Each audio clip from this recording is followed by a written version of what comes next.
I don't know, people like it for a reason, right? Like it resonates with them on some sort of like primal level. Exactly. And music in particular is the most primal. Yeah, I think so. Like, I think so. Yeah. Because it's all feeling. Yeah. Right? It's like your body just it moves. Yeah. Like that's the first, and then maybe you listen to the lyrics, or maybe you think about the chord progression, or maybe you think about why. Like think about the drum beat or something like that.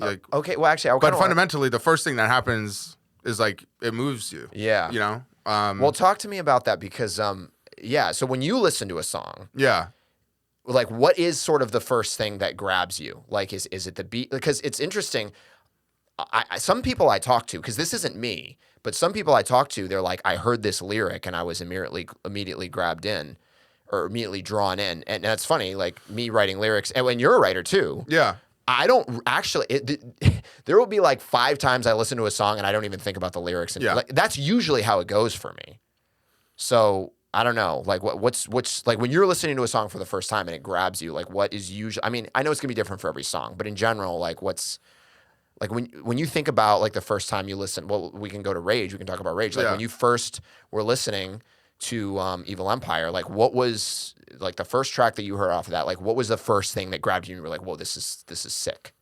Well, Rage Against the Machine is kind of, and particularly that album opens with the drums. So like if you have that CD and you put it on, the first thing you hear is the drums. Okay. But now I feel like an idiot because I've never actually listened to it front to back. Yeah, no, as famous as that album is and the songs on it. Yeah, totally fine. But in general, it's like the vibe. It does it kind of make me feel awake? Okay. Like I love listening to music immediately when I wake up. Oh, really? Yeah, because if I don't, the temptation to go back to sleep is like, if I start listening to music, I start to feel like I'm moving and I'm ready to start making coffee and stuff like that. What do you listen to like when you first get up? Recently, I've been listening to Comeback Kid. Okay, yeah. Just that like, just kind of hits you in the but yeah, a lot of like, kind of punkier up tempo stuff in the morning. Like some 41's like more metally. Okay, albums. But you want something upbeat in the morning, like for you're not listening to Gregorian chant or like a symphony or something, or lo-fi or something. Like that. I haven't in many years, but I went through a big Gregorian chant phase. Oh no way! My senior year of college. Very cool. But yeah, it's all about like, for me, I love the feeling of like, it's hard to describe, but just feeling like energized by music and feeling moved, whether literally or just spiritually, to not put too fine a point on it, but like just that feeling of like there's like just taking energy from it. So there really is like you have like a bodily response. Oh, for sure. Oh, interesting. Yeah, like it definitely. That's very cool. Yeah, it's a physical, and then if I really like the song, if it has drums, which most of the music I listen to does, but not all of it. But if it has drums, I will. If I really like the song, before the song's over on a first listen, I'm probably just dissecting the part. Well, the drum part, you mean? Yeah. Just thinking, imagining myself play it. Yeah. Right. I've never lost. And most people who listen to music probably haven't, but like I've never lost the thing I did when I was 4 years old, where you're listening to music and you're imagining yourself on stage being part of the band. Oh, Yeah. Like, and I still do that with anything. Yep. Even local bands that are friends of ours, that when they're playing 6 songs, like oh, even if we had just got off stage, I'm like, oh man, like what if I was up there too, like I've never I always have that.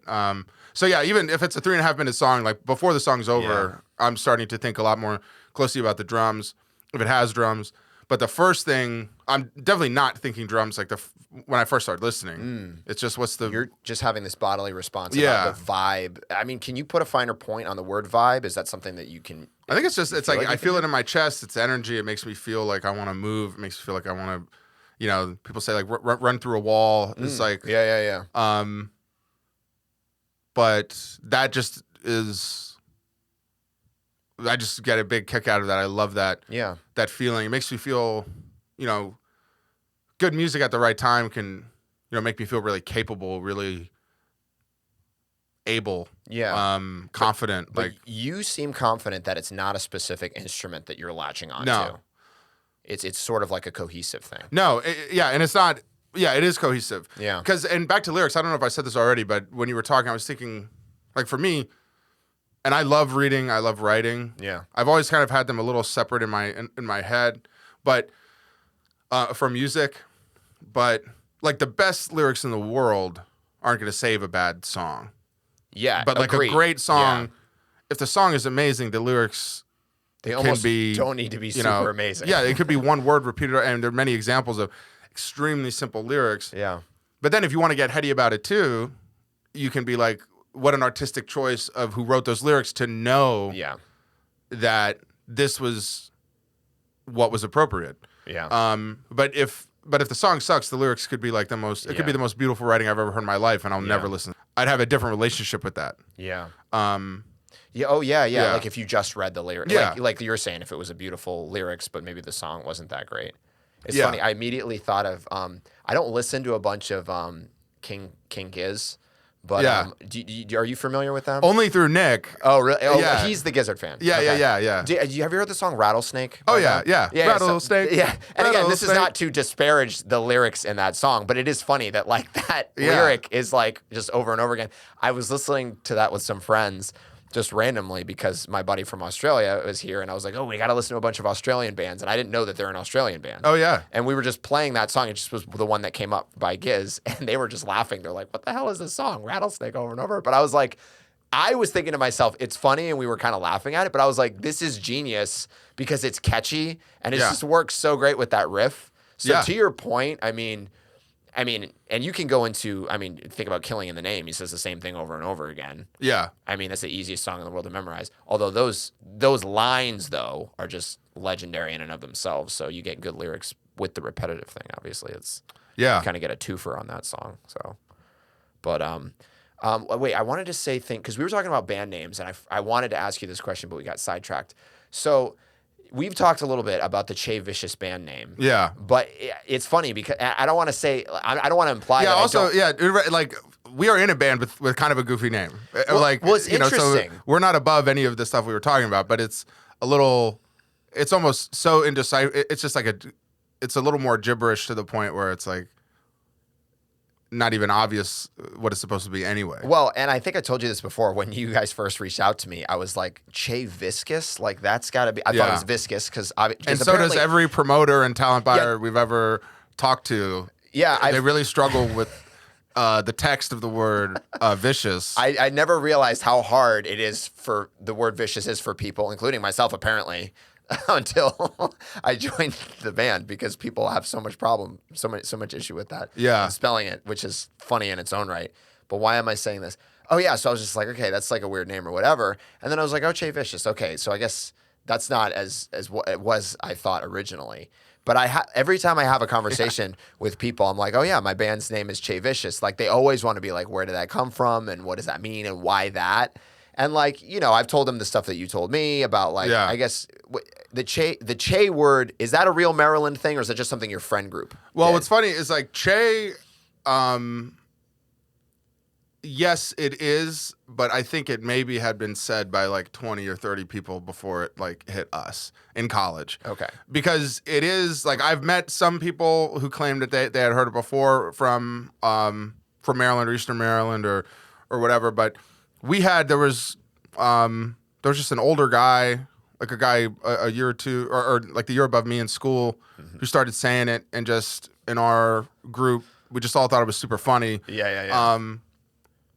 And yeah, because I think the original, but even when we first heard it, there was an existing Urban Dictionary definition. Oh, really? Yeah, it's like chill, like that's a Chay dude. We're like Chay. Oh my gosh. Like I think the original Urban Dictionary definition was like chaying on the couch, or like, hey, bro, do you want to come over later? And it's like, no, I'm just chaying, like I'm just hanging out. There wasn't, and then I know that we, like, I don't know if Alex or someone in our group also then wrote some like supplemental Urban Dictionary definitions. Just that was something, I'm sure kids still do that, but like it was a funny thing to do back then. Okay, this is hilarious because I've never actually tried Googling this before. Have you done this before? I've never Googled it. I mean, I saw it on Urban Dictionary. Urban Dictionary would come up. Yeah, Google, I saw it right? in Urban Dictionary 15 years ago, probably, but I haven't like. Apparently, there's like an Indian plant. It says the root of the Indian plant. I'm gonna butcher this. Oldenlandia umbellata, which is part of the madder family and produces a red dye. The word Chay comes from the madder family. Madder. I was gonna say, isn't everything part of the Matter family? I know, right? I don't know. Well, that makes sense because I think we have seen like some Indian restaurants that are named like Chay. Oh, that was right. Yeah. Didn't Nick send one to the group or something like that? It was like Chay. Was that Indian? I thought it was Vietnamese. It might have been Vietnamese. I don't know, but didn't somebody look it up in Vietnamese and it meant like plane or something? That could have happened. I might have done that and forgot to text the group, but it says in India, Chay may also refer to a plant that is defined as Camellia sinensis in some botanical sources. Okay. But then it says, what does Chay mean in slang? Here's the Urban Dictionary definition of Chay. Chay is like chill. It can used to mean chill, but it can also mean chill, where in the context chill does not make sense. Have you ever? No, I've never used it that way. But again, it's like it's such a micro slang that like I feel like, I mean, it does say it also means anything having to do with semen or other male sexual activities. Yeah, I could see that. Yeah, I've heard it used like, I mean, you can. Yeah, that dude was pretty Chay back there. That's which I love how that is the context because that doesn't tell me anything about how to use the word. That dude was pretty Chay. Wait, you mean semen or you mean chill? What do you mean? That's how do you use Chay in a sentence? Yeah, pretty Chay guy, you know. Or if you meet someone new and you go back to your buddies and you're like, hey, I'm gonna invite this other guy over. First question is, okay, is he Chay? It's like, yeah. Is he Chay? Yeah, he's pretty Chay. Like, you guys will get along. He's Chay. You guys, okay, this is not going to be funny to anybody but me, but just bear with me. One of you guys texted in the chat, because I'm still getting used to, sometimes, well, not as much, but back when I was still getting used to your guys' like slang and stuff, somebody was like, oh yeah, this girl that I work with, like blah, blah, blah, something about coming to the show and bringing people. And I think you or somebody was like, is she Chay aware? And I was like, I was like, I realized later it was like, oh, does she know about Chay Vicious? Yeah, does she know about the band? Yeah. But like for me, I thought it was like, is she like aware of like the vibe of being chilled properly? Like I thought you were saying in a really roundabout way, is she cool? I don't know. It's not funny at all, but I just like thought it was the funniest thing. If it was is she cool, I would have just said, oh, is she Chay? Is she Chay? But that would have been redundant because if she's coming to the show, she's Chay. Yes. Like there's no no debate there. I already know she's Chay. Yeah. But I'm just curious, like, oh, is this a repeat? Like, is she Chay aware? Has she heard our music? Yes. Has she seen us before? Yes. See, now that you guys use this word, I love it. I really just want everybody to use it. But I know that immediately as I have that feeling, it's like I know that it won't happen because I feel like when I want people to use things, they just don't. So I will say, I'm trying not to use it because I'm like, I'm the last person to like start that trend. I feel like most people, even before the band, like most people, like friends I would make post-college, would hear me use it and start using it, like, because it's a fun word. It is so much fun. And like, it can kind of mean whatever you want to each friend group. Yeah. Because it's like, is this person Chay? Do they fit in? You know, that is different for every group of people. You know, maybe if I just like throw it in like really subtly, like just randomly, like in a way that people would probably understand it. I don't know, just once and then not say it again. Also, because you don't want to you don't want to overuse it, right? So yeah. It's extremely funny to me, just like a life moment that like if you told me in college that I'd be like 35 having like a big discussion about Chay and like what it means and how to use it, I would be very curious as to like what path had led me to that point. Well, I mean that is the easiest part of the name to say. Yeah. Well, actually, quite tricky. We've had a lot of people say Chay. Oh, that's true. Which, if you're gonna mess up one or the other, Chay's easier to spell. We've never had Chay misspelled on a poster or a listing or something like that. Yeah. Vicious gets misspelled frequently. Yeah, which is hilarious. Even in emails. And band postings, right? Yeah. Chay Vicious or whatever. Yeah, Chay Vicious, Chay Vicious. But we have had, people say, like, give it up for Chay Vicious, or like, here comes them, or here comes Chay Vicious. Maybe they have an accent. I don't know. Yeah, that one doesn't bother me as much. Like, yeah, same. Well, because the guys in New England, when I was up this past weekend, they were like, started asking me about band stuff. I don't know. We've been friends for a long time, and they just always make fun of me for being in a band. I think they think that I'm in a band to get attention or something, which is also funny in its own right. Why am I saying this? Because also, just to their credit, that's definitely partly true for anyone that is in a band. Like, I know, but you said something funny the other day when you were like, now when you're in your 30s and you're in a band, it's like, when you're in your 20s and you tell a girl you're in a band. Yeah, it's like, oh my God. Yeah, it's like exciting. But if like you're in your 30s, you tell a girl you're in a band, she's like, do you have a paycheck? Like, yeah, 30s is an interesting point to be in a band because like you're not in your 20s when it's super cool, and you're not quite old enough to be like, just I'm in a dad band, or it's not just like, hey. We're a bunch of guys that get together and play like Fleetwood Mac, you know. But yeah, it's a journey. They were kind of like they were like grilling me about the name. They were like, "Oh, is it Chay Vicious? Is it Chay Vicious? What does that mean? Where did you guys come up with that?" And I was like, "I'm not having this conversation. Like, I'm not even gonna like. I don't even want to have this conversation." And it remains to be seen if that's a plus or if that's a pro or a con about the name. Well, because it does. People do want to know. Yeah. Like what? Yeah. Why it's called that? How to say it? Like, I like it because it's unique, and if you say it correctly, it does kind of roll off the tongue kind of nicely, like Chay Vicious. Like you can just kind of say it. But there is this part of me that I feel like I have to have this conversation every single time I tell somebody who's never heard it, and I'm like, I feel like that's a bad thing, but here we are. I don't know, like. Yeah, I don't know. I think, and so the way we are now with the way we consume anything, so much of it is visual text, right? So that's interesting. It's like, there might be a few people that get exposed to us via like verbal referral, right? By someone saying, hey, listen to this band, Chay Vicious, and like mess up the name or make it seem weird. I feel like they'd have to be blind though. But in general, like most people who discover us are either kind of at a show to see someone else and they hear us say it. And it's like, okay, that's just the name of the band. Yeah. Or they're reading it because it's on, they see it on Spotify or it's on Instagram or something. And like most people's initial exposure to our band name is in text. So, I don't know if that makes it better or worse, but I don't think I doubt there's many like outside of just us who have the answer to it. Yeah. To that question of like, what's the name all about? I doubt there are that many people, or who see it and are like, "What the fuck?" Well, it's an interesting. The band name thing is an interesting thing, right? Because what's that one group with the like umlaut over the A? It's like Måneskin or something. Oh yeah. Yeah, I mean that. There's got to be people out. I mean, I was anyway when I first read. I was like, I don't know how to pronounce that, but the music is cool. Like, so I guess who gives a shit, right? And then Greta Van Fleet, although it's easy to say. That's also kind of like, wait, what? Like, why is that the name of the band kind of a thing? So there is a part of me that's like, who gives a shit? Like, what we're called. Not that I don't like the name or anything, but it's like sometimes I'm like, is it bad? Is it good? I don't know. Is the name going to make or break you? I have no idea. Who knows, I guess. But yeah. I don't know. I think it's funny because the story with the name is, and I'm sure you've heard some version of this, but like I wrote it down on a whiteboard of an open mic because that's right. The first open mic we ever went to, we like signed up in advance, and we didn't give them any band name, and we were the only band. So there's like 12 people going. Every single one is getting up with like an acoustic guitar. Yes. And so it's the list on the whiteboard when we got to the pocket. Yeah. Is like Lisa, David, Inez. Yeah.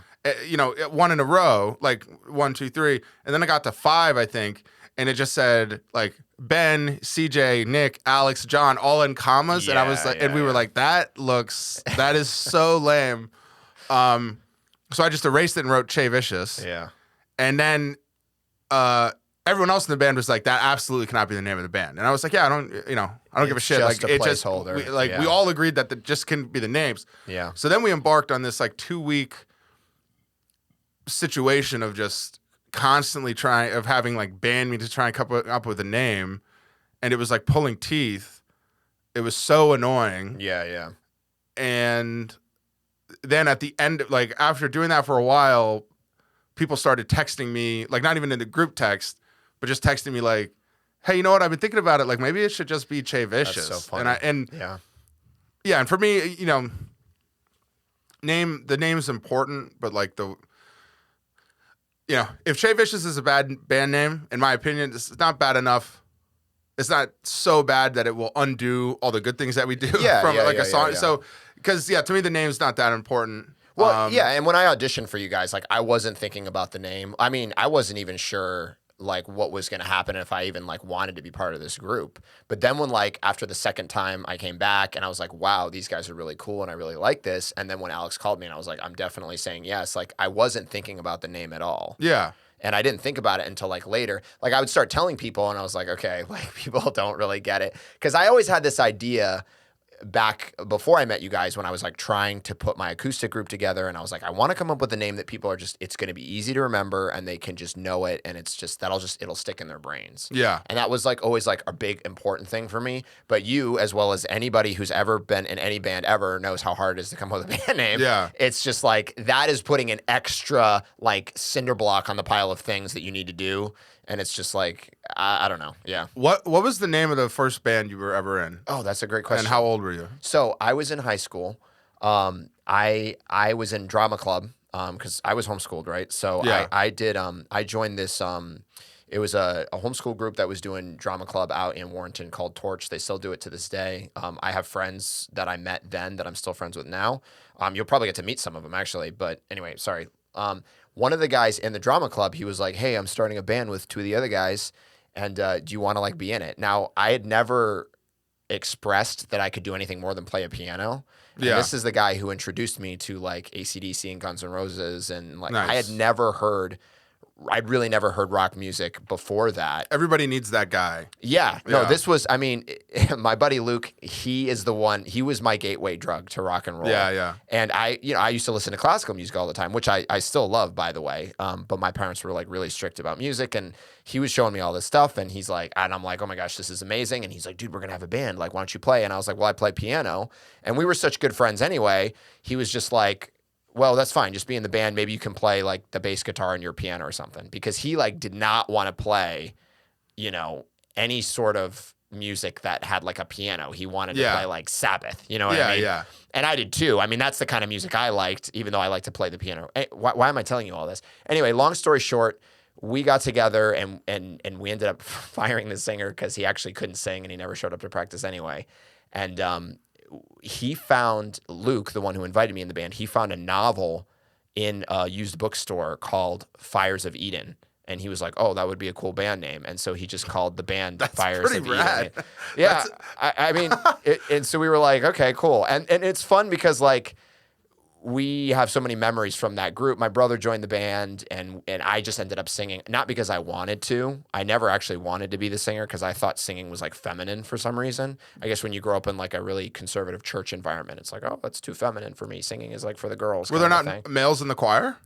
I mean, this is all across the board in every church I've ever been to and every church choir I've ever been a part to. There's always more girls than guys. Yeah. And I was very self-conscious as a kid because when we moved to this very conservative town when I was like 10, I was very self-conscious about being perceived as feminine because I was smaller than everybody. Yeah. I wasn't good at sports and it was a very like outdoorsy town. So everything that I did with the other kids my age, I was the worst at. Yeah. So I was like, I don't want to do anything that's going to make me seem more feminine, and singing is one of those things. I'm already getting picked on. Exactly. I'm not about to put on like a robe and go stand up and exactly. But but my buddy Luke was like, Joe, who was supposed to be the singer, he's like, he cannot be in the band. I don't even know why they were friends to begin with, which is hilarious because they never got along. He was like, he can't be in the band anymore. Like, you can hold a tune. None of us can hold a tune. Can you please just sing? What age is this? I was 16. Okay.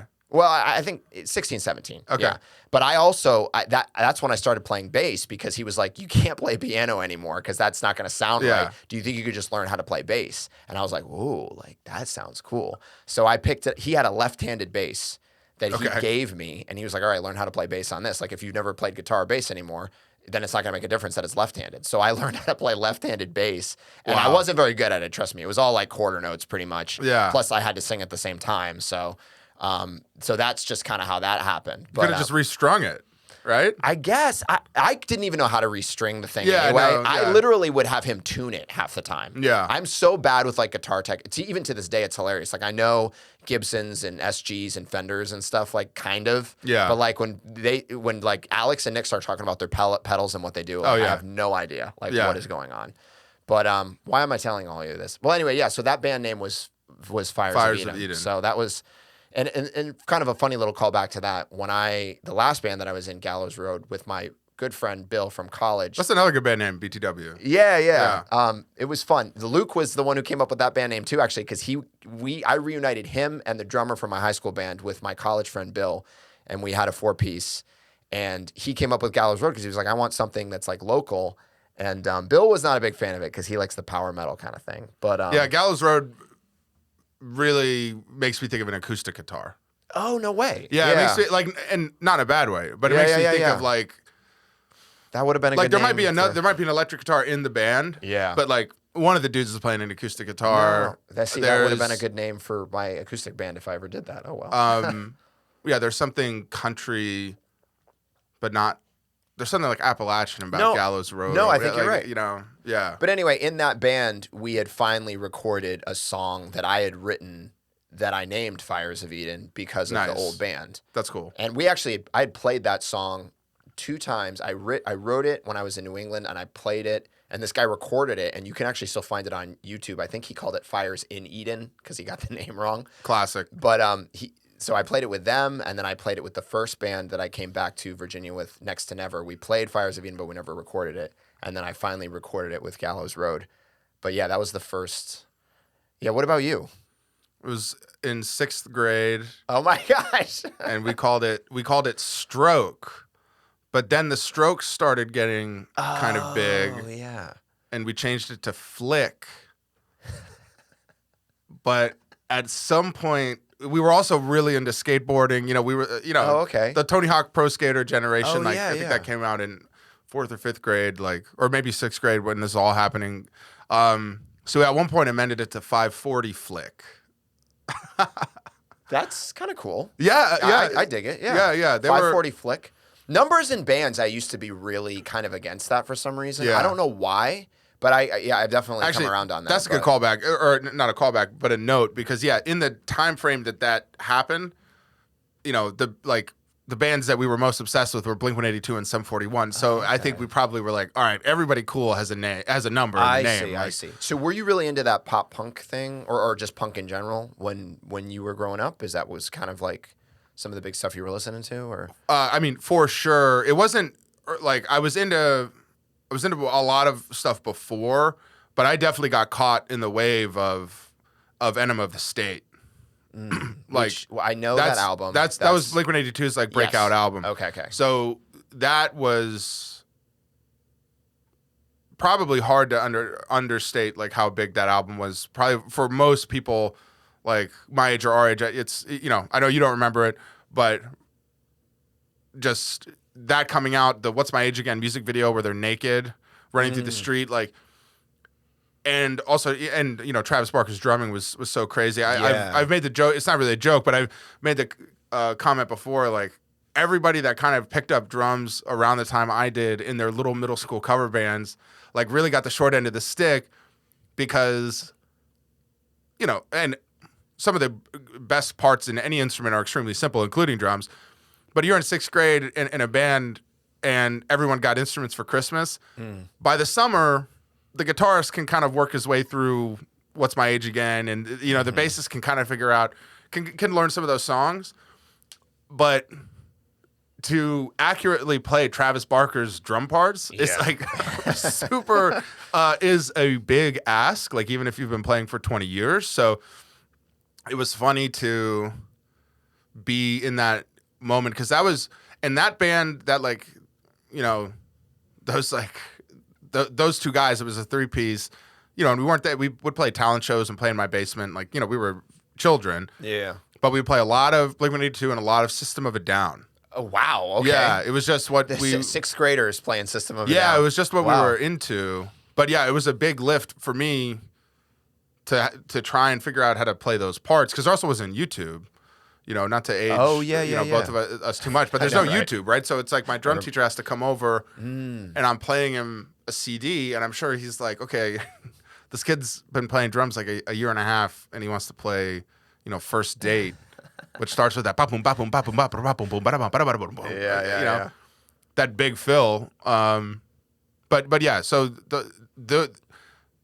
that pop punk wave in the early 2000s, definitely I was caught up in, for sure.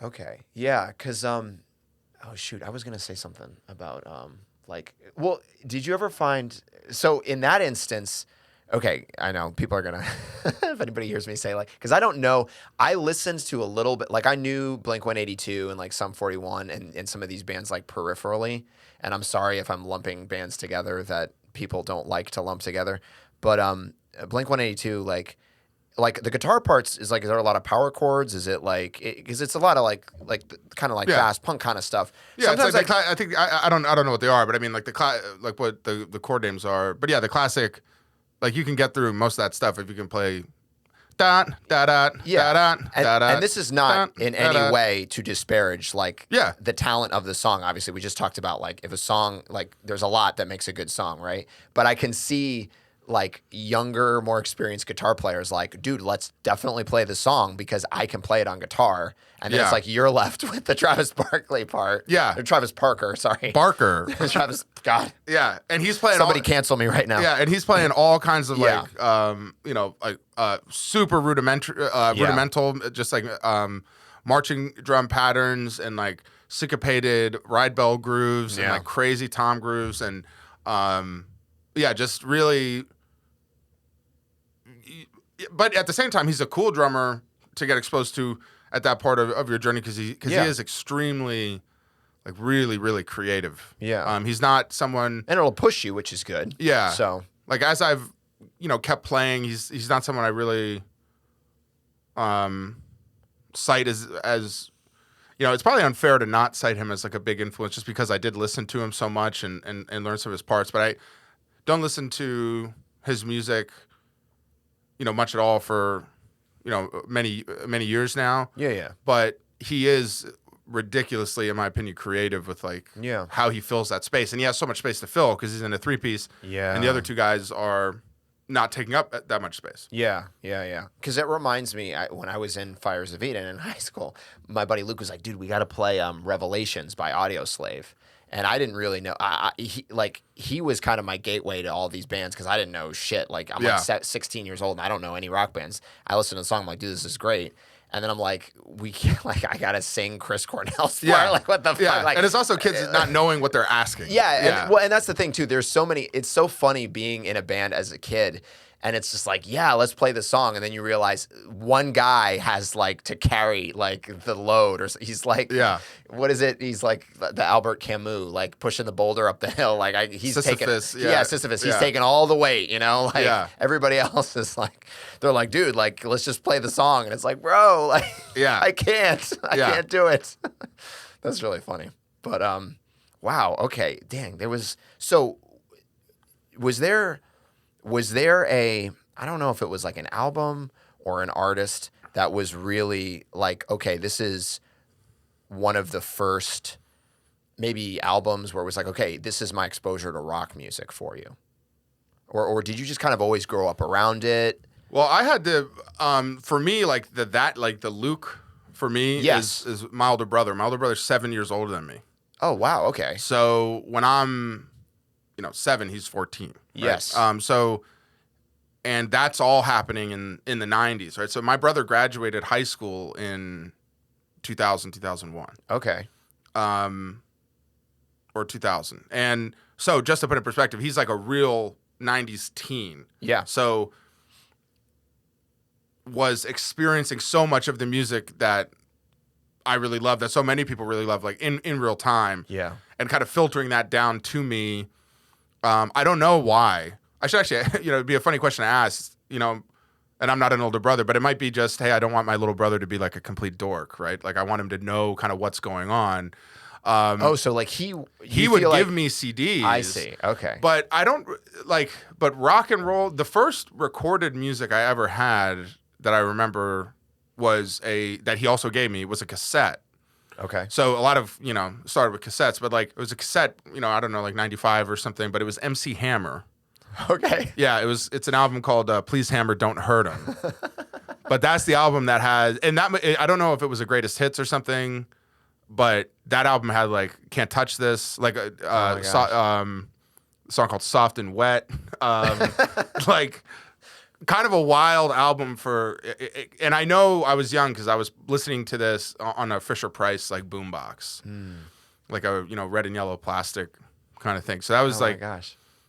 And certainly I don't know about you. I guess MC Hammer is technically hip hop or some R&B, but like definitely a direct line from whatever he's doing, like from a rhythm standpoint to a lot of rock and roll. Yeah. But I don't have like a seminal memory of like, oh, this is blowing my mind. It felt like it was always kind of just because my brother was always really into music. Yeah. So like there was always something coming down from like his bedroom to mine, or me sneaking into his bedroom and like seeing some CD. Yeah. You were kind of living in it, like as far as you could remember. Yeah, like I don't have a memory of not knowing about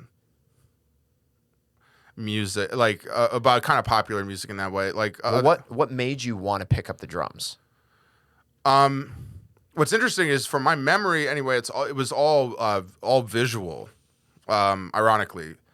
But I remember, did your parents ever get like the JCPenney Christmas catalog? Yeah, we would get catalogs. Yeah. Yeah, so like back in the day, you'd get these huge catalogs. Yeah. And especially for me, because we moved overseas when I was really young, catalogs from America, right, were like a big deal to see these things in the mail. Yeah. But there was one year, probably the 1996 JCPenney catalog. Okay. I was just flipping through it, and they were like that thick for anyone that never saw one of these. Like this, it's like an encyclopedic amount of stuff to buy, right? Just like huge, this big catalog. Okay. And I would just flipping through it, looking at the pictures, and I turned the page, and there was a picture of a black drum set by a company called Harmony, which I'm sure is awful, right? Because it was probably like $99 or something. Yeah. But I just saw it, and I was like, it was an immediate like a explosion in my brain. Like I just stared at it forever. I was like, that's the single coolest thing I've ever seen. Oh, that's awesome. In my entire life. Like it just blew my mind just looking at it. And then the school I went to was a K through 12 school. And so the high school band room was on the same like campus that, I was walking around on when I was in second grade. And one day, my buddy and I like walked by the high school band room, and after school, and like the janitor or somebody had it open with the door jamb open, and we could look in, and there was a drum set in there. It was a white Pearl Export, probably from the late 80s. And I saw it in real life, and it was like, it's almost like I could smell it. It was a crazy feeling to see it and make this connection that I'm like 20 feet away. Yeah. And he and I kind of snuck in there, and we're like kind of tapping around, and it just was like, just like, just a wild moment. Yeah. Just so insane. It's like a religious experience. Yeah, truly. Yeah. So for me, it was more like I just was a drum, like just something about it was me. And it wasn't, I never, when I was young, I never heard a record or heard a song that was like, oh, that makes me want to play drums. It was just kind of like, I'm going to play drums. Yeah. And then listening and then experiencing music from that perspective kind of really since I was 7 years old. Wow. But yeah, for me, it was just the visual of just like how shiny they were, and they're big, and you sit behind them, and you're kind of like in your little cockpit, Yeah. And then, and again, because no YouTube or anything, but then getting a little older and starting to watch MTV, starting to watch like the high school band play, and seeing the physicality of like I remember being so confused before I ever started to get experience behind a kit of like when guys are playing the hat and just playing like backbeats, being like, how come their hands aren't hitting each other? Like, are they timing it up so that like one comes down while the other one's out of the way? All this stuff. It just was infinitely interesting to me. Yeah. But it all started visually for me for whatever reason, was just seeing it. I was like that. is just so cool, That reminds me. Slash has a really great quote where he's like, "To this day, just the sight of a guitar turns me on. Yeah, like I see it and I want to like pick it up and touch it, like and play it. Yeah, it is. It's an interesting relationship with your instrument like that. Yeah. And I've played other instruments and own other instruments too, and it's always that kind of cool feeling of like. And I'm sure, I've never been much of like a handyman, but these relationships you have with your tools, right? Yeah, yeah. And like the tools that you use to express yourself become really personally important. Yeah, yeah. Well, and you sound like you are someone who experiences music in a bodily, visceral way too. So there really is this embodied experience that you specifically have. Yeah. Music is very physical for me. That's so cool. Yeah, that's awesome, dude. Cool. All right. Well, so talk to me a little bit about Evil Empire. Okay. So this is an album that came to me from my brother, and I keep kind of using this motion because at the time our bedrooms were like right across from each other. Okay. He had like this bigger bedroom, and then there was a bathroom, and then my bedroom. Okay. And it was like a 3-foot hallway between our 2 bedroom doors, and it was like this highway of music that would come across. And then I started buying my own albums and developed my own stuff. But Evil Empire definitely came from my brother. And I'm trying to remember what happened first, but my brother was extremely cool, right? Like everybody's older brother was cool, but my brother in the late 90s was just, to me anyway, extremely cool. But he got thrown out of school for wearing an Evil Empire t-shirt. Oh, no way. Because it had the logo and it said, "Fear is your only god," right? Which what a great line. Yes. Wow. That would be a cool tattoo. And in my opinion, never more prescient, right? Wow. That's so cool. But that was probably 1997, right? But he because I think the story was like the principal was like, you either turn that inside out or we're like suspending you for the day. And my brother was like, I'm not turning it inside out. So that I think happened first. So that right off the bat was like, whatever's on that t-shirt is the coolest thing of all time, right? Like, whatever that t-shirt about is extremely cool. So then he somehow gave me the CD, and also the way that CDs looked physically, like the paint on it was always cool. And Evil Empire was this like concentric black and white circles. Yeah, that was cool. And then the artwork with that yellow and the comic book character was just all really cool. But that's how, I don't remember the exact moment that he like handed it to me, or if I took it. I would sometimes take stuff from his room too. It's not like, we clashed like brothers do. Of course. And I would steal stuff from him sometimes. Yeah. But one way or another, it wound up in my possession. And I had a boombox in my room, and didn't really get into headphones till later in life. So most of the time I'm like listening. Oh, wow. But there's certain albums that I got to turn it way down. Yeah. Just from my parents, like in particular, an album like Evil Empire or a band like Rage Against the Machine, I don't really want. Were you guys hiding music from your parents? For sure. Okay. Because also this is back in the day where it's parental advisory stickers on it, right? Oh, yeah, yeah. I would keep CDs under my mattress that had that. Nice. And most of them did, right? They just were. All the best ones do. Yeah, that was just that was just the era, right? Like, most of this, because at that time too, I was listening to a lot of The Offspring, a lot of Korn, a lot of System of a Down. I guess would have been a little later, but yeah, a lot of the albums that I was really into. Really, shout out to Dave Grohl for like Color and the Shape, and his first few albums with the Foo Fighters were not explicit, so I could buy those in front of my parents. Oh, okay. So that's another thing. When you're a kid, you're not that frequently like conducting commerce alone, right? Like you're not going out to a shop by yourself. Yeah. Like if you are in a shop, you're normally, and you also don't have any money, so you gotta. Yeah. So there were some great bands like the Foo Fighters where you could go ask your mom for $12 and she'd look at it and be like, okay, this doesn't look too offensive. Was it mostly the lyrics that your parents were trying to protect you guys from? Like if it was clean lyrically, were they fine with it, or was they would have no idea what the lyrics were, right? It's a frequent kind of classic like boomer comment from my mom in general, but just that like most like modern rock music, she doesn't know what they're saying anyway. Yes. If they had any idea what Rage was singing about in particular, it would have been a big problem. Yeah. Yeah. But I think it was mostly just the aggression. Yeah. And hearing harsh vocal. Yeah. Just that And, certainly it's like rose-tinted glass, but I miss a little bit how easy it was to kind of rebel in a way. Just by by listening to something that was like a little aggressive, it was like, people are clutching their pearls, and that's really fun. Yeah. No, I definitely resonated with me too. I don't want to throw you off track too much because I want to actually get to the end of the story, but that resonates with me so much. There's a danger to listening to rock. Like, I envied people who grew up in houses where they just had all this at their fingertips. But there is something that I think that like you get when you live in a household where it's not allowed. That I think there is an advantage there. Yeah, I mean, I definitely, I think the experience would have been different if my dad was like, "Yo, let's listen to the new Rage Against the Machine album," Yeah. And also, Rage is so unique because of what they sing about, and that it's a literal. The door opening to a whole other way of thinking, a whole ethos. A worldview. And a whole political worldview that certainly... And also, the first time I'm listening to Evil Empire, I'm 8 or 9. Yeah. So, at that point in my life, I don't know what communism is or who Karl Marx is or who, what, the Zapatista army is or any of this stuff. But I can pick up...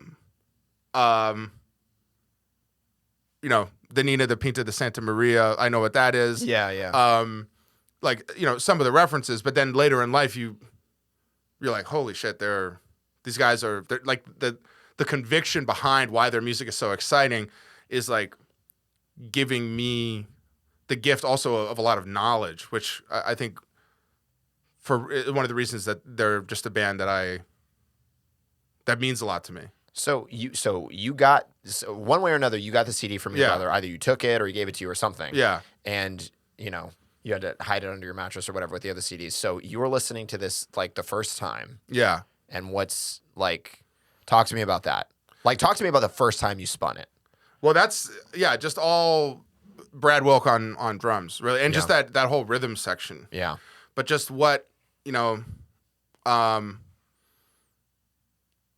and his, it's funny because I don't know if I was thinking about but it excited me. It got my heart pumping.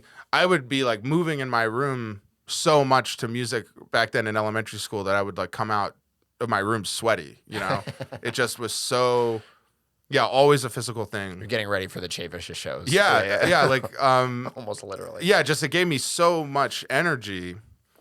But certainly as a drummer, I mean, the opening song of that album is called "People of the Sun." Okay. And it starts with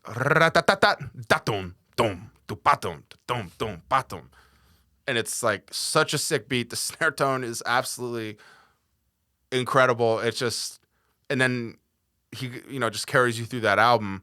But yeah, I wish I could remember like the first. I feel like a lot of people say that about, I wish I could go back to the first time I listened to this or that. Sure. But yeah, I don't have a memory of. It was probably third. I'll say it was definitely either second or third grade. Oh wow. Yeah, it was no later than that. Oh wow. But you were listening to the album as a whole. You weren't skipping around too much, or were there specific songs you would listen to over and over again? Yeah, for sure. I mean, it's like any album. There are hits on that album, of right? Course, yeah. Like Bulls on Parade, obviously, but People of the Sun, Vietnam. I've talked to you a bit about before. But Down Rodeo, talk about like the hook of that song is, I'm rolling down Rodeo with a shotgun. These people ain't seen a brown-skinned man since their grandparents bought one. Oh, damn. And that's a great line. Listening to that line as like a white fourth grader in a conservative house was like, whoa. Yeah. Like, just like the most, that's like, that's I can't believe he just said that. But also... I understand what he means, Down Rodeo, Wind Below. I mean, all like, You're the Boomerang. I mean, I liked all the songs. Yeah, of course. Some of them were harder to kind of decipher, not from a lyrical standpoint, but felt a little more inaccessible. Yeah. Like Wind Below starts with this like Tom Morello doing this insanely grating noise and like, and it's like hurts your ears when you listen to it. So But yeah, and then from there I realized that this isn't their first album. They have a whole other album. Yeah. And I forget I don't know when Battle of Los Angeles came out, but by then I was, I think, my own fan. I think I just bought that on my own. You had your own commerce at that point. Yeah, I had some currency. Okay, so when I asked you, I was like, well, yeah. I had asked you, I was like, what's a song you're really like listening to right now or whatever, but it just kind of turned into like songs that you guys wanted me to listen to. So I listened. You had said Vietnam, and I guess that was specifically for I mean, any song on Evil Empire, I think is what you said. Yeah. But specifically Vietnam for the drumming. Yeah. So like I don't know, maybe this is going to be kind of hard to do because like you would be the best person to click on the part of the song. So it's literally the whole song, and it's especially the... Okay, but there's drum parts that but if you just start playing, it's right at the beginning. And again, it's another drum intro that's just a groove. Which Brad... But... Yeah, well, hold on. So let me just... I'm going to start playing some of this.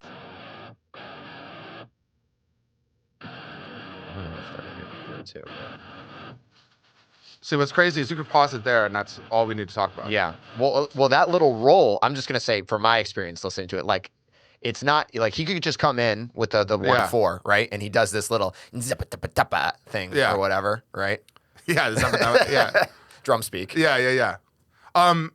But yeah, like if you, and also playing that, like if I could like just impart you like the ability to just play that for yourself behind a kid right now, I almost feel like you would know everything you need to know about like what I like about playing drums. Just like that, that tiny, that doom ba da da da da da doom ba doom ba doom da da da da da doom. Because it's like it grooves super hard. It's a little syncopated. It has this little fill, and then he barks the hi-hat right at the end. Yeah, like everything that like that whole vibe of I mean, listening to it is awesome. Playing it and feeling like just feeling that, just being physical, kind of with that groove. Yeah, it's just so sick. It's yeah. You know, it has so many elements of what I think is good about, you know, rock drumming, and you know, Rage Against the Machine's hard to classify genre-wise anyway. Sure. But like that riff, and for the song, there's also, I mean, we could listen to more of the song. Yeah, really quick. When you say bark the hi-hat, you're talking about when you lift it up so that it opens up a little bit? Well, specifically when you close it. Okay. But you have to hit it when it's open. So there's a lot of different words. So it's like yeah, that's yeah. Which was another thing I remember like as a kid hearing and being like, I can't wait to get behind a drum set and figure out what the heck that noise is, because it's really very cool. But yeah, there's people call it different things. Yeah. But I call it like a bark. So that's a great that's a great word for it. All right, let's keep going a little bit. And then the foot and the rest.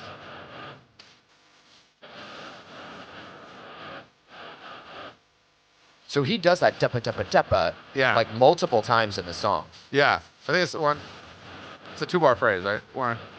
That's it. Oh, okay. But now he goes straighter. Go. Because the groove's getting straighter.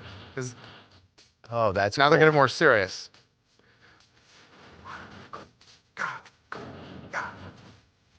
And he's about to hit the crash here. That's just such a good crash.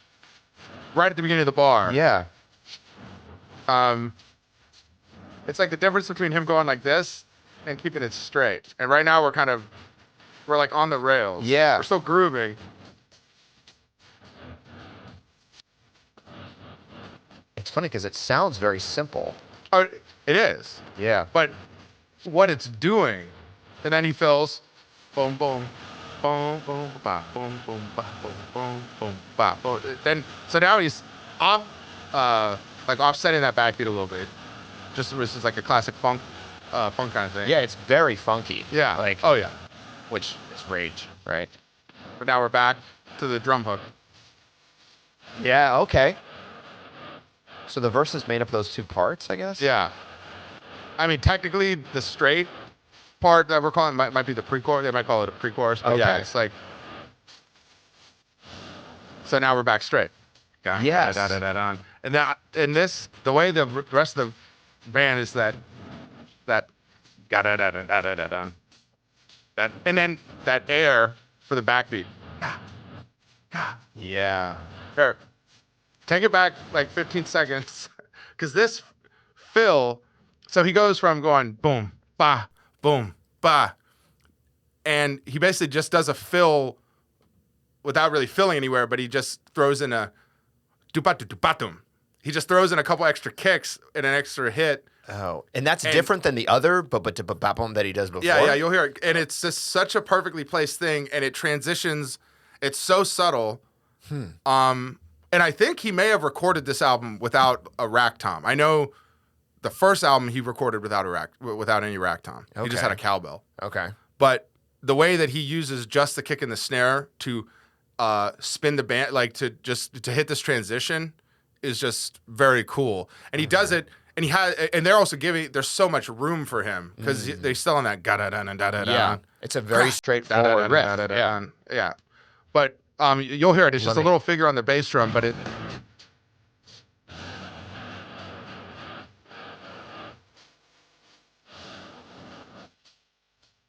End of this phrase.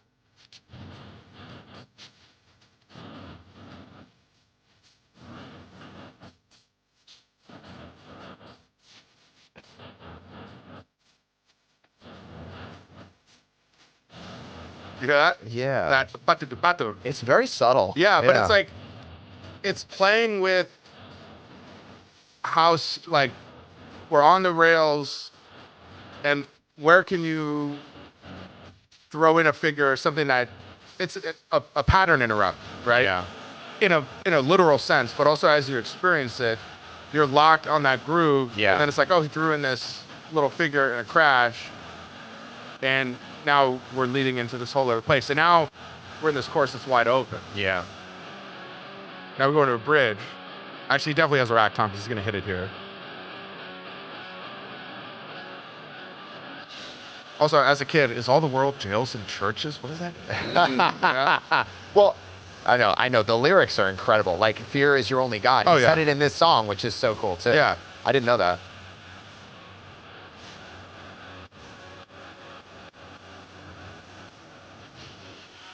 And they're going to resolve this by going back to that hook. Okay. Like, they know what's catchy about this song. Yeah.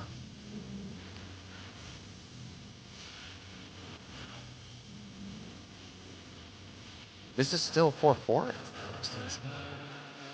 They do a lot of. They didn't track any of this to a click. At least, if they did, they had many different tempos. Yeah, for sure. You know, it's funny when you play Bushel. You put that dicka dicka decka, and that's what I thought of immediately when I heard this song. Yeah, I was like, oh my god, because the thing about that, it really is. Yeah, like it's incredible. Because he's just putting those like 16th notes where you wouldn't have them. Right? So he's going like 1, 2, 3, and a So he's not going like 4 and a 1. So it's like it's not a fill, it's like an embellishment of the backbeat. But that's what happens in the course of Bushel. That ga gong gong ga gong ga gong ga ga ga ga. Yeah, which is a direct rip from this. Yes. Because it happens on the upbeat too. Because it's like well, no, I guess it is a down, but it's like like the emphasis, I guess, is on the upbeat. I don't know, which is cool. Very, very cool. Yeah, that's awesome. And you know what's interesting to me about that too is because it's not. I don't know. Maybe some people would describe it as flashy, but like it's not. No. It's all about serving the song. Yeah. Which that's an interesting choice. I hate to use the word interesting actually because what does the word interesting mean? But it's a great choice to be like, oh, I love this because of the drums. It's not really flashy. It really just serves to drive that song. Because if you just had that riff, I mean, it's a great riff, and then it just does that over and over again. But it's like, I mean, the drums make it pop. Exactly. Well, it's kind of like, what's the definition of flashy? Because on the one hand, that song, to me as a drummer, is almost super flashy because it like highlights him so much. But it's not like it doesn't put the spotlight on the drummer though. No. Maybe I don't know. I guess it depends on how you listen to the song. Yeah, it like lets him do what every good drummer's trying to do, is make the band look really good. Yeah. right? Yeah. But yeah, well, I don't know. Is every drummer trying to do that? Well, I said good. I think most, that's what makes the drummer good. Yeah, you start playing drums, you know what your job. At some point you learn your job. Yeah. But he's not playing anything super technical. Like I think most drummers with a year or two, a couple years of experience, if you have a teacher, could play that song. They couldn't write it. They couldn't write that part, right? But like you could perform that without too much training. But it's the way he owns that song. Oh, yeah. So in a way, it is very flashy for like, it's like he is deciding what's happening in that song. Yeah. And it's those, because to me, I like technical drumming. I listen to some really proggy, some real wild, extremely, extremely good drummers. But if we, the through line almost of like the physicality of it is like listening to that drum part makes me go like, oh shit. Yeah. Like, anytime you stank face a drum part, it's like, oh my gosh, like the way he hits that.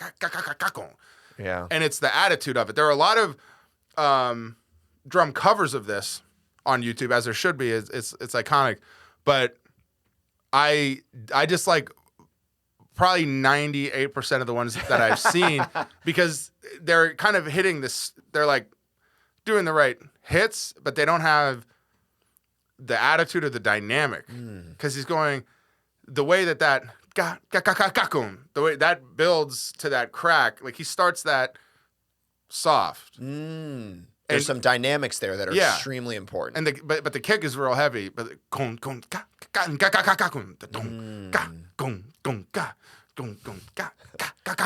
like the way that builds up and catches that hi-hat is just really fun. And it's just really like anytime I think you really feel the music, it's musicianship. Yeah. Right? It's like... Yeah. Well, it's, how you play something. I think people forget, like, you can play a part, but how you play it is so important. And they say this about guitar players all the time. But what you're saying, and this is so important, I learned was so important for drummers, because I recently played a couple gigs with a cover band, and we played a bunch of cover songs, and the drummer was pretty good, but he could not play anything except as hard as he could. Yeah. Every song. And we played that song Creep by Stone Temple Pilots. Forward yesterday makes me wanna stay. And he's like hitting those drums as hard as I'm like, bro, you gotta I tried to get him to play with brushes and stuff, but like that was the first time that I was like, oh, the dynamics are unbelievable. And now that's an extreme. Yeah. But even, not to, decry any of these YouTube videos that you're talking about, but like there's even more subtly you can bring those dynamics in. Oh yeah, kind of is the point that you're making. Yeah, drums are the only in a traditional rock band. Drums are the only acoustic instrument. Yeah. Right. So a guitarist, if they want to play quieter, they can roll their volume down. Yeah. Right. If you're playing drums, you have to physically be able to control, again, to serve the song and also to express whatever you're trying to express. Like, being able to play softly is a super important thing. One of the best like lines about drumming, and I don't remember if a teacher told me this or I read an interview, but if you're gonna play drums, you want to hit it like you mean it. And I always took that to mean like if I want to hit it, and convert the other side of that, not the other side of the coin, but a very similar quote that I vividly remember my first drum teacher telling me was I was playing a beat and I like missed. I didn't hit the center of the head. And I just hit the rim. So I went like boom, bam, boom, like click. Yeah. And I was like, oh man, I was like apologizing, and I was like, is that okay? And he was like, it's okay if you meant to. Yeah. He's like, did you mean to do that? Interesting. And I said no, and he's like, then it was a mistake. God. But the thing of like with any instrument. Not really any instrument, ones that are pitched, right? You do have to be in tune. I guess, there are some genres of songs where you could mess with that. But in general, with drums, it's do whatever you're doing on purpose. Yeah. So, like, if you are meaning to play hard, play hard. And if you mean to play, and if it calls for softness, like be soft. And for me, there's so much fun in the change that it would be really sad. Like there's no part of me that thinks playing, and you know better than most people. Like I hit hard. I play really loud. Yeah. But when the songs call for it, I don't. Yeah. You know, it's very fun to hit hard, and drumming also struggles a bit with like the way we talk about some drummers. Like so many famous drummers, people, one of the first things they'll say about him are he hits so hard. Like you read about Dave Grohl and like Butch Vig being like, the first time I saw Dave, he hit so hard, and it's like this mythical thing of like all the or Bonham like breaking so many sticks, or Bonham hits so hard. Yeah. And you, as a kid, come up reading that, it's like, okay, all the greats like hit hard. Yeah. And it's true, but they hit hard when they meant to hit hard. Yeah. And when the song wanted them to hit hard. Exactly. They didn't. That's not what makes them great per se, but it's stuff that people just notice because it's flashy, I guess, or whatever. Yeah. And like Bonham's not blasting. Too early in Stairway to Heaven. Yeah. Right. Yeah. Or Fool in the Rain. Right. It's like it's not like that's a great example. So hit it like you mean it. Yeah.